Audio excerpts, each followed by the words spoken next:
Hello दोस्तों, मेरे YouTube channel पर से भी पहले स्टोरी सुनना चाहते हैं तो मेरे टेलीग्राम चैनल को सब्सक्राइब करें। अगर आपको कोई कहानी सुनना चाहते हैं तो कृपया इंस्टाग्राम पर टिप्पणी करें और लाइक, कमेंट, शेयर करना ना भूला। डिस्क्लेमर: ये कहानी काल्पनिक है। ये कहानी मनोरंजन के उद्देश्य के लिए बनाई गई है। इसमें दिए गए सभी पात्र घटित और नाम सभी काल्पनिक हैं। ये कहानी किसी को भावना, परंपरा, नाम पर आधारित नहीं बनाई गई है। इस कहानी में सभी चीज लेखक द्वारा की गई कल्पना से उत्पन्न हुई है। एपिसोड 39 टोनी का प्लान। और मैं सच में चाहती हूँ कि आप मेरी कंपनी को ज्वाइन करके रखें। अगर आपको आपकी सैलरी अच्छी नहीं लगी तो हम उसे बढ़ा भी सकते हैं। आखिर प्रॉब्लम क्या है ये तो बताइए। वैसे भी हमारी कंपनी को मिस्टर स्टॉक सपोर्ट कर रहे हैं, जो कि कभी भी नहीं डूबने वाले सेंसरी बोल रही होती है। मेरी प्रॉब्लम है मिस्टर स्टॉक। मेरा जॉब छोड़ने का मेन रीजन ही मिस्टर स्टॉक है। मेरी कंपनी बैंकर पट इसी वजह से हुई थी, क्योंकि मैंने मिस्टर स्टॉक को ऑफेंड कर दिया था। अगर उनको पता चल कि मैंने तुम्हारी कंपनी को ज्वाइन कर रखा है तो मेरे ऊपर तो प्रॉब्लम आएगी ही। हो सकता है कि तुम भी दिक्कत में आ जाओ। जॉकी सोच रही होती है, टोनी तो एक काफी ज्यादा अच्छा इंसान लगता है, आखिर वो किसी को बैंकर पट कैसे कर सकता है। फिर जायोकी बोलती है, सेंसो तू बिल्कुल भी टेंशन मत लो, मैं टोनी से बात करती हूँ। वो पक्का से इस चीज को लेकर कुछ ना कुछ तो करेगा ही। सीन चेंज होता है। हम देखते हैं टोनी को, जिसके पास से वजह और आकाश उकी जा रहे होते हैं। तभी टोनी को जॉकी का कॉल आता है। जॉकी बोल रही होती है, टोनी मुझे तुमसे कुछ कहना था। टोनी सोच रहा होता है, हो सकता है मैंने $100 बिलियन इन्वेस्ट किया है, तो ये उसी के बारे में बात करने के लिए आ गई। जॉकी बोल रही होती है, क्या सिस्टर सेंसो ने तुम्हें ऑफेंड किया था और क्या तुमने उनकी कंपनी को बंद करवा दिया था? टोनी बोल रहा होता है, आखिर तुम किसकी बात कर रही हो, मुझे याद भी नहीं आ रहा। जॉकी बोल रही होती है, एक लाइव स्ट्रीमिंग कंपनी थी ना, मैं उसी की बात कर रही हूँ। टोनी बोलता है, हाँ हाँ मुझे याद आ गया। टोनी बोल रहा होता है, वो काफी ज्यादा बेकार इंसान है। वो मेरा ही नाम लेकर मुझे डराने की कोशिश कर रही थी, जो कि मुझे काफी ज्यादा इंसल्टिंग लगा। जॉकी बोल रही होती है, सिस्टर सेंसो अभी मेरी कंपनी में काम कर रही है और वो तुमसे माफी मांगना चाहती है। क्या तुम प्लीज उनकी गलती को भूलकर उनको माफ कर सकते हो? टोनी बोलता है, ठीक है मैंने उनको माफ किया। साथ ही टोनी सोच रहा होता है, उन आंटी ने अपनी गलतियों को समझ लिया है, फालतू में उनको परेशान करने का कोई मतलब नहीं है। सेंसो भी बोल रही होती है, मिस्टर स्टॉक मुझे माफ करिएगा, मैं गलत थी पहले, अब मैं अपना बेस्ट दूंगी मी जाक की कंपनी को आगे बढ़ाने में। टोनी बोलता है, ठीक है मैं पहले वाली बातों को भूल चुका हूं। कॉल कटने के बाद में सेंसरी बोल रही होती है, मुझे काफी ज्यादा अच्छा फील हो रहा है। जॉकी बोल रही होती है, मैंने कहा था ना आपसे, टोनी का टेम्पर काफी ज्यादा अच्छा है। वो कभी भी चीजों को अपने दिमाग में नहीं रखता। अब हम लोग साथ में मिलकर काफी ज्यादा अच्छी तरीके से काम कर सकते हैं। टोनी सोच रहा होता, ये जो सेंसू है वो काफी ज्यादा काम की औरत है। वो जॉकी का काम करने में काफी ज्यादा हेल्प करेगी। काश कुछ लोग जाके जैसे ही स्मार्ट होते हैं, जो कि चुपचाप अपना काम करते हो, मेरे परेशानी खड़ी नहीं करते। जब नताशा प्रेस कॉन्फ्रेंस कर रही होती है तभी उसे टोनी का कॉल आता है।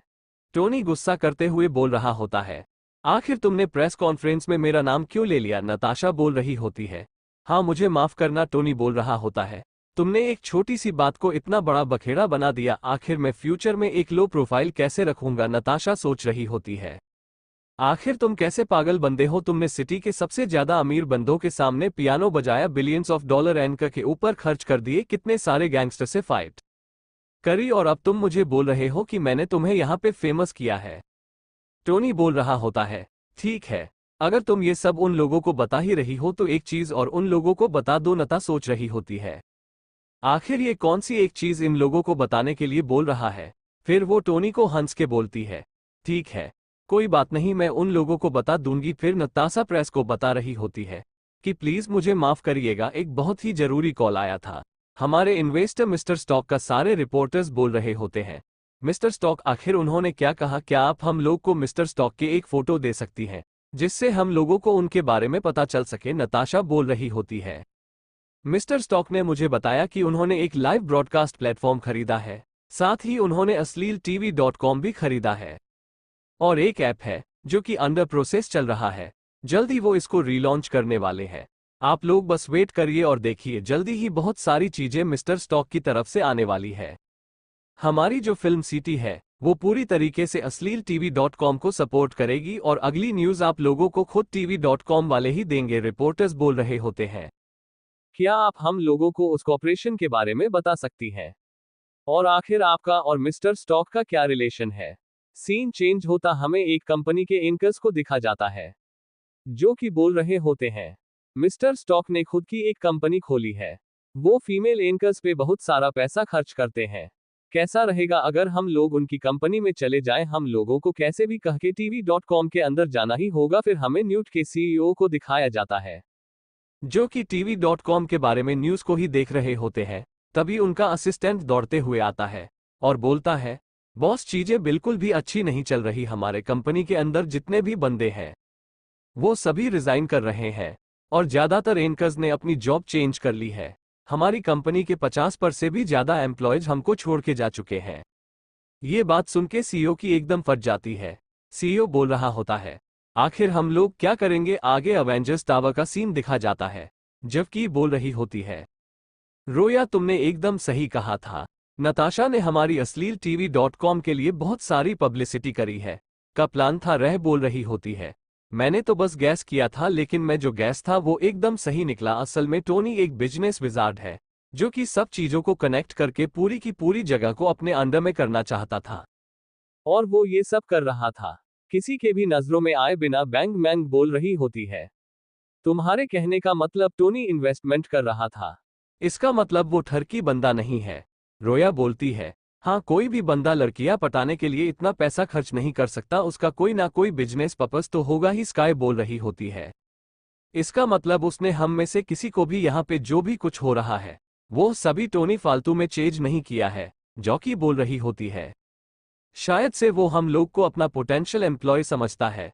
वो सारी लड़कियां सोच रही होते हैं, टोनी आखिर तुम हम लोग को प्यार करते हो कि नहीं? रोया सोच रही होती है, सारी लड़कियां वही सोच रही है जो कि मैं सोच रही हूं। फिर रोया बोल रही होती है, मुझे नहीं पता कि तुम लोगों में से कौन टोनी को पसंद करता है, कौन नहीं, लेकिन ये बात मैं तुम लोगों को क्लियर बोल रही हूं कि मैं टोनी को काफी ज्यादा पसंद करती हूं, और जब तक टोनी क्लियर नहीं बोलेगा मैं उसके साथ में रहूंगी। तभी सेंसरी बोलती है, हमें अभी इन सब चीजों के बारे में बात नहीं करनी चाहिए। किसी भी इंसान को सबसे पहले अपने करियर को रखना चाहिए, क्योंकि अगर आपके पास में पैसा होगा तो आपको किसी के ऊपर भी निर्भर रहने की जरूरत नहीं पड़ेगी। हमें अपनी वैल्यू को खुद बिल्ड अप करना होगा। सारी के सारी लड़कियां सोच रही होती है, हाँ ये बिल्कुल सही बोल रही है। जो भी टोनी के लिए सबसे अच्छी तरीके से काम करेगा और उसकी कंपनीज को आगे लेकर जाएगा, टोनी उसी को चुनेगा। तीन चेंज होता में नोरा को दिखा जाता है, जो कि एक कोरियर डिलीवरी कंपनी के अंदर रिसेप्शनिस्ट का काम कर रही होती है।